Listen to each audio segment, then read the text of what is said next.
Hi అండి, నమస్తే అండి. ప్రతి ఒక్కరికి చూడండి, ఈరోజు మా ఆయనగారిని చికెన్ తీసుకురమ్మంటే తీసుకొచ్చారండి.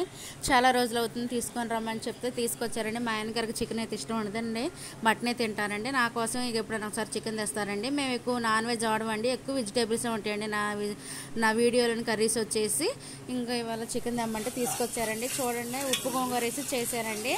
ఉప్పు గోంగూర మనం నిల్వ చేసుకోవాలనుకుంటే ఒక 10 కట్టలు తీసుకొచ్చుకొని ఆకు కోసుకొని శుభ్రంగా కడుక్కోవాలండి. కడుక్కొని వడబెట్టుకున్నాక ఉప్పు పసుపు వేసి దంచుకోవాలండి. దంచుకొని డబ్బాలో సేవ్ చేసుకుంటే ఉప్పు కొంచెం మరింత వేసుకోవాలండి. పసుపు ఉప్పు దంచుకొని డబ్బాలో సేవ్ చేసుకుంటే నెల 2 నెలలు అయినా ఉంటుందండి. మనకి ఇష్టం వచ్చిన కర్రీస్లో వేసుకోవచ్చండి. చికెన్లో వేసుకోవచ్చు, మటన్లో వేసుకోవచ్చు, టమాటా గోంగూర వేసుకోవచ్చు అండి. చాలా బాగుంటుందండి ఉప్పు గోంగూర వేసుకొని కర్రీస్ చేసుకుంటే. మేము ఇలానే నిల్వ చేసుకుంటామండి. షార్ట్ వీడియోలో పెట్టానండి, ఒకసారి చూసుకొని అలాగా ప్రిపేర్ చేసుకొని పెట్టుకొని ఎలా ఉందో మా కామెంట్ బాక్స్లో కామెంట్ చేయండి. చూడండి, తాలింపులోని ఆనియన్స్ టమాటాలు వేగిన తర్వాత చికెన్ వేసానండి. చికెన్ కూడా మగ్గాక కొంచెం అల్లం వెల్లుల్లి పేస్ట్ కూడా వేసుకున్నానండి.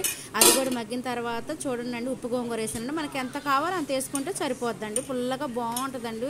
ఉప్పులో ఇది మగ్గిద్ది కదండి గోంగూర, చాలా బాగుంటుందండి. ఒకసారి ఇలా చేసి కామెంట్ బాక్స్లో కామెంట్ చేయండి.